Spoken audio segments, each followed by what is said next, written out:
Deep in the Bavarian countryside, on a cold March evening in 1922, stood a lonely farm known as Hinterkaifeck, a place so remote, so quiet, the nearest neighbor was almost half a mile away. It felt like nothing ever happened there, at least, nothing that anyone saw.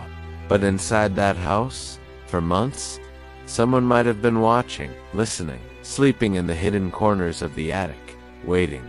Andreas Gruber, the stern patriarch of the family, had been unsettled for weeks. He told neighbors strange things were happening on the farm. He'd found footsteps in the snow that led directly to the house, but none leading away. At night, he heard unfamiliar noises coming from the attic. Tools would mysteriously shift places, and shadows seemed to move on their own.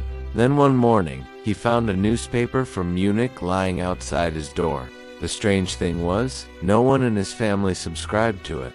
No one in the village even received that edition. His family brushed it off.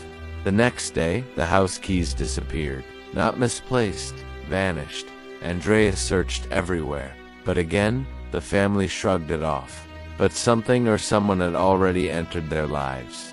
And it was too late.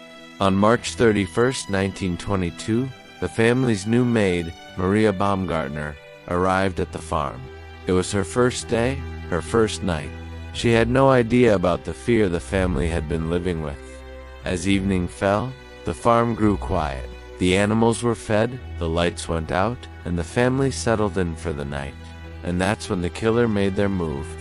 Sometime late that night, the family dog began barking, endlessly, an alarm that no one would live to respond to. What happened next can only be pieced together by investigators, because no one survived. It's believed the killer lured the family members one by one into the barn. Maybe they heard a noise. Maybe they thought a cow had broken loose. One by one, they stepped into the darkness. And one by one, they were struck down with a mattock, a sharp farming tool. First, Andreas, then his wife Cecilia, then their daughter Victoria, and her young daughter. Finally, even 7-year-old Cecilia Jr., who was found with clumps of her own hair clutched in her hands, a sign she lived long enough to rip it out in pure terror. But the killer wasn't finished.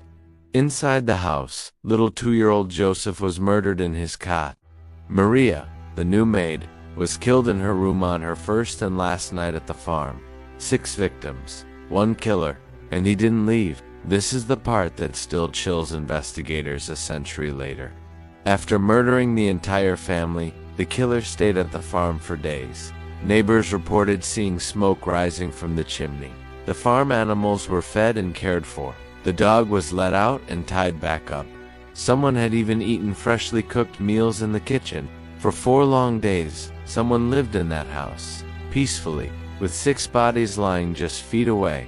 On April 4th, villagers grew suspicious. The family hadn't been to church. The children hadn't been to school. A group of neighbors went to the farm. First they noticed the silence, then they entered the barn. What they found would scar them forever. Bodies piled on top of each other, covered with hay, blood staining the dirt floor. The police arrived but botched the investigation. Curious villagers walked all over the crime scene, touching evidence, moving bodies, even taking keepsakes. The murder weapon wasn't found for another year. Despite interrogating over 100 suspects, no one was ever arrested. The terrifying details remain. Footsteps leading to the house but none leaving. No signs of forced entry. The killer staying 4 days after the crime. The animals being cared for. Who does that? Theories still circulate. A jealous a transient serial killer who hid in the attic all winter. A family feud turned deadly. Or maybe it was connected to Victoria's rumored secret child, whose father came to silence the entire family.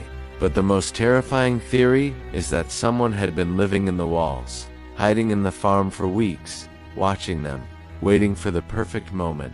The footsteps in the snow, the missing keys, the attic noises, it all suggests the killer was already living with them. Years later, the farm was demolished. Workers reported hearing strange noises inside as they tore it down. Creaks, footsteps, whispers. Buried in the rubble, they finally found the missing mattock. The murder weapon, still stained. The case remains officially unsolved. But the most chilling part, the killer was never seen leaving. Some say it's because he never left the woods. Others believe he lived among the villagers, watching them retell the story for decades. And even today, locals avoid the empty clearing where Hinterkaifeck once stood, because in a town that's silent, murders that brutal don't just fade away, they linger, like footsteps in the snow that never return.